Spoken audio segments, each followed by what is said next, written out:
It doesn't happen very often.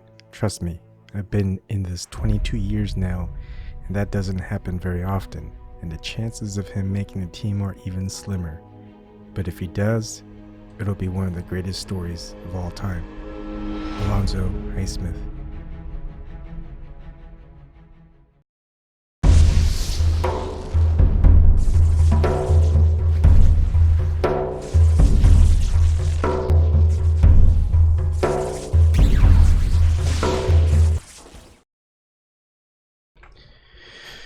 Good evening. Well, I could really shorten that intro, and you're probably going to hear some odd, like someone's taking a leak or something. That's my aquarium, my new aquarium, where I put my shiners, my minnows, and I picked up some crawfish. So there you go. My kids love feeding them and watching them. And I use them, unfortunately, for bait when I go fishing. But, you know, they get fed clean water. They don't really have to fear for big fish eating them, except for when a big hand comes after them. Anyways, probably one of the greatest stories of all time. Of course, it seems to usually end in tragedy these days, but, you know, it's not really the destination. It's really about the journey. And once your journey's over, once you realize that the whole purpose was the journey, life throws you a curveball. It's not necessarily life. It's just, I guess the story takes a turn, right? Okay. So what am I talking about? I'll bet you barely anybody knows about this right now. They will. It's probably going to be really big, especially once the NFL season starts. What am I talking about? All right. So, where do I start? Okay, there we go. What you should probably do is go to FlemLo Raps. He's I just subscribed to him, really, but it was well done video. This was on July 21st, 2019. Link is in the description box. You can go and watch it. It's 14 and a half minutes long. Worth it. There's various, you could just do searches either on DuckDuckGo or Google News, and you'll see a lot about it. There's even an article that was done by the ClevelandBrowns.com. And that tells you the story. This is way back in April 11th, 2019. And what's crazy about it is, let me show myself. All right. Yeah, this fella who didn't go any, he didn't really have anything going. He had talent. He could run fast. It reminds me of, like, there's probably going to be stories of him being very similar to Forrest Gump. Forrest Gump was fiction, but yeah, he just was amazing at running and played football, and he was amazing at and he did well, and that took him places. So you'll probably see that once he does his first kick return or punt return. And he shares a very similar story, not quite yet, but a similar journey, I would say, as Jeremy Lin. And if you're following Jeremy Lin right now, well, his incredible journey is at a struggling point, right? So before we get on to Damon Sheehy-Guiseppi, if that's how you say his name, Jeremy Lin had an incredible story because, right, he only played for basketball at Harvard University, tried to get into the NBA, didn't take him a while. Has to go through some struggles. Asian American, you don't see any Asians really playing at the NBA level unless you're over 6'9". Anyways, he's a free agent now after the Lin Sandy moment where he was a backup of a backup, and he finally got to play as a starter. and he had incredible 6 or 7 games, which has been unmatched in history. And his life took a good turn, and he got traded to some good teams. Got paid a lot, but he didn't get a lot of playing time, and things took a turn for the worse and kept getting worse. And even though he won the all right, so Jeremy Lin, even though he was sleeping in another teammate's apartment, right? Because he didn't have a place to stay. When he got to an NBA, like his second or third NBA team, all that happened. He got like a lot of millions of dollars, right? And got to play on a lot of teams, and he just won an NBA championship with the Toronto Raptors. And he's miserable right now. Okay. But all he has to do is reflect on just the journey of how he got there. And so yeah, all that fame, all the money, all the hey, just your accreditations, I guess. Like, I've got an NBA ring. Doesn't make him happy at all. So something to look out for with Damon Sheehy-Guiseppi, who through his struggle, I mean, this guy, if you go ahead and watch or read a story about him, I mean, he knew he had talent, that he could run fast, and he wanted to just, I guess, not waste that talent. And so he goes, hey, I've got ideas. What'll happen? I'll play basketball, and all this. I'll work my way up and get there. And well, he could even get his foot in through the door at like the lowest level. But he kept going. He go, okay, let's try football this time. We go through the same stride. And well, that didn't work out either. And what ended up happening is he wasn't invited to join the team in training camp, but he went anyway. And this is just for college. And he went, and he just worked his ass off. And finally, what happened was, I mean, one of the coaches said, hey, you know what? One extra spot. Let's see what you got. And because they knew he wasn't. I mean, I'm pretty sure that there's some people talking that they knew he wasn't on the team, but he was just there anyway. And the coaches were impressed at his just ability to keep going, and said, all right, let's try it. So he got invited on to practice, and he was able to run fast. They go, hey, what about going on kick returns, punt returns? And so they go, okay, sure. And he ended up breaking all the records. Okay. But of course, this is just very low level college and college level team. And he goes, okay, this should be good. I should be able to get up to next step. So he goes up to next step, and he gets denied. He keeps going. Okay, let's try this. Let's try that. Yeah, he just keeps getting cut, not invited, no calls back, whatever.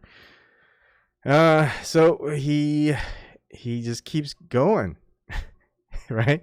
He keeps there's like an invite that no one's supposed to know about in Florida or something. And this, he like maxes out. He gets a credit card, maxes it out. He's probably was in debt. His mother's supporting him, and he goes down and to the invitation training camp in Florida. But they go, okay, he gets there. Well, the thing is, he was told, just, hey, look up Alonzo Highsmith. And he goes, okay. So he does, and he kind of fakes / lies his way in. And the same thing happens is they go, well, he's got to read it. You got to watch it. Anyways, he ends up making the training camp, and he's sleeping on outside in a sleeping bag. He doesn't have enough room. He had to wait like a week before he figured out a way to get to Cleveland, and made it through. And he impressed the coaches, and so he got to stay in practice and see if he could make the squad. Well, he did. He made the squad, and so he's the third string wide receiver. So he's probably just gonna run punt return and kickoff returns until he probably learns how to play football, plays and stuff. He'll probably get a few chances, and I think there's gonna be a lot of hype. So look, he signed a 3-year contract with the Cleveland Browns on April 5th, 2019, worth $1.755 million. None of that is guaranteed, but I'm pretty sure he doesn't really care about that right now. He's just gonna work his ass off. But I mean, just sheer determination of will and not quitting. And I mean, just look, it's just it's amazing. I think it's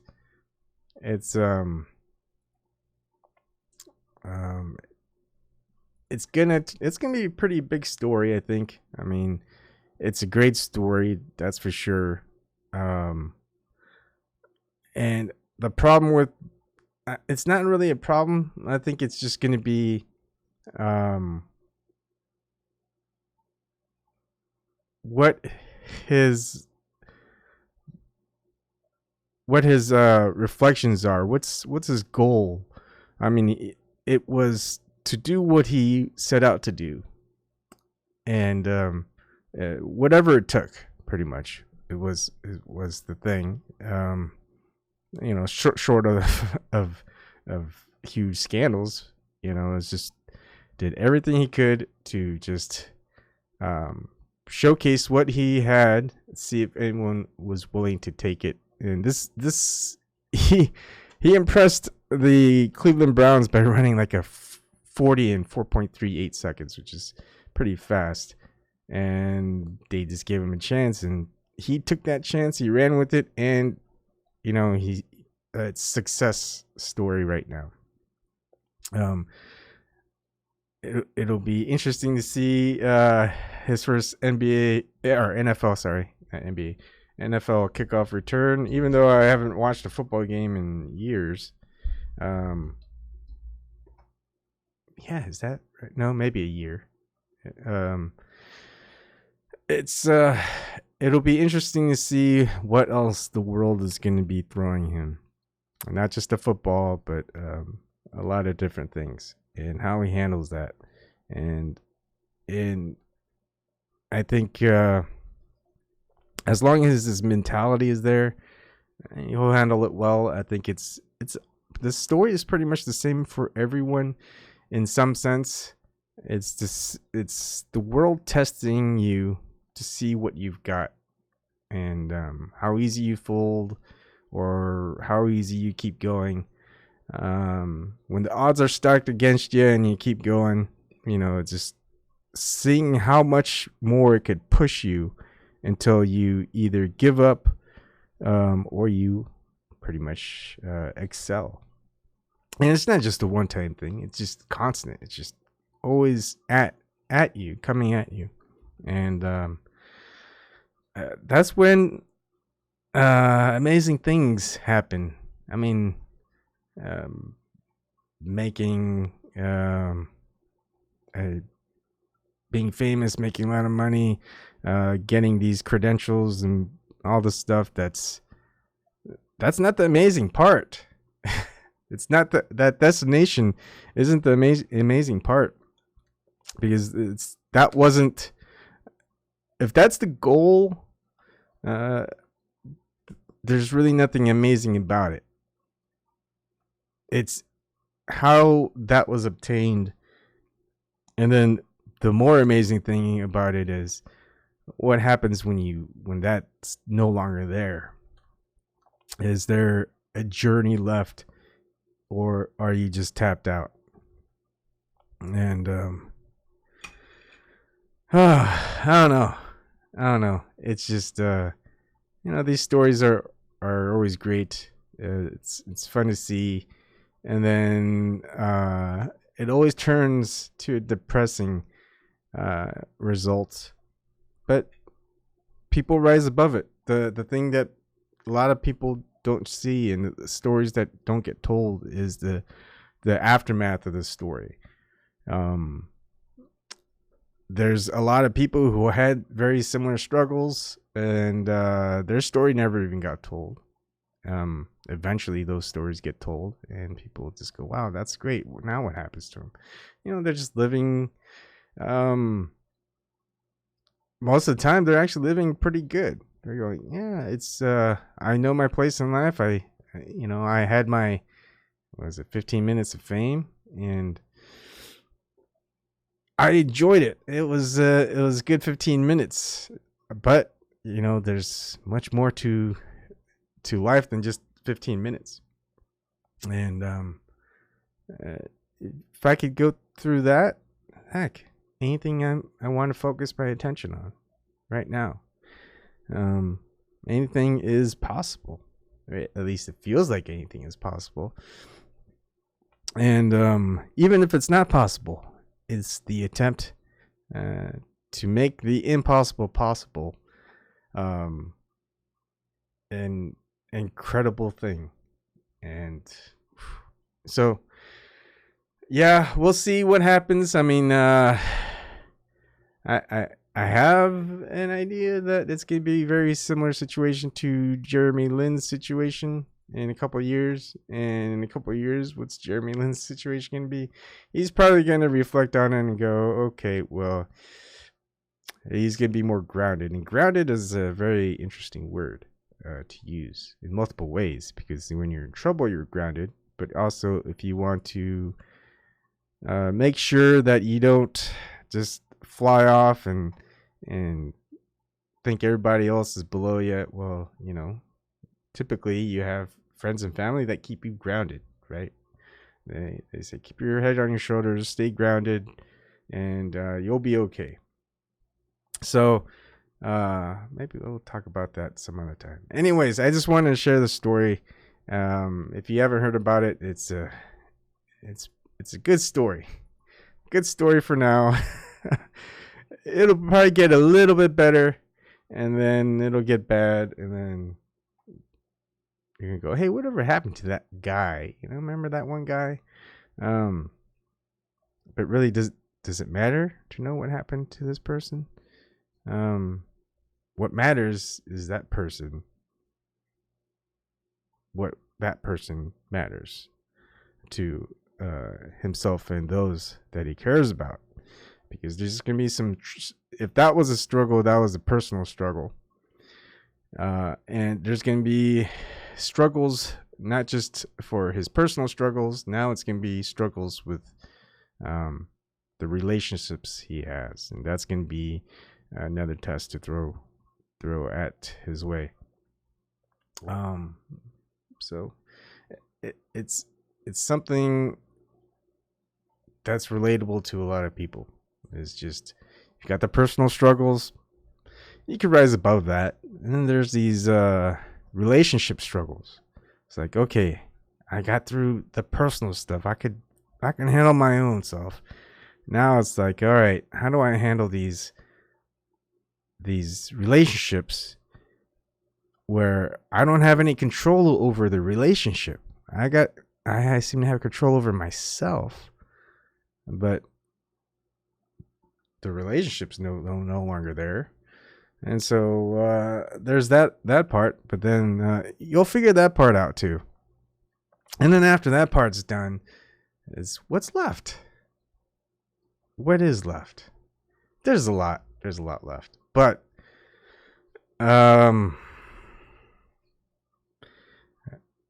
it's like, it is like going to distance. It's to see how long you keep going until life pretty much, at least it appears to, life appears to uh, suck you dry until you have nothing left. And then do you just wither away, or do you just say, you know what? Nah, that's not going to happen. And you just keep pushing, and that's where amazing happens. So, not the destination, journey. The journey is incredible, and don't forget that. Don't neglect that. The destination, it's not really what it turns out to be when you plan for it. It's just, you'll get there by just focusing on now. And that is a good motivation. Is don't be motivated to do it later. If you are motivated, you do it now. You can plan for it, prepare yourself for it, but you just have to start doing it now. And I think that is also one of my personal problems. Is I've always procrastinated. It's just what I did. I've got time to do it later. And of course, I did have time to do it later, but usually when it was too close to call, where I didn't need to wait for it. I could just done it then. And those things are some of the struggles you will face, whatever it is. And focus on the now. That's something good. Focus on the now. All right. Keep your just look into the story of Damon Sheehy-Guiseppi. There's more story to be told, and it's going to be exciting, depressing, happy, funny, sad, and life keeps going. There's a lot of people in this world. All right. See you all later.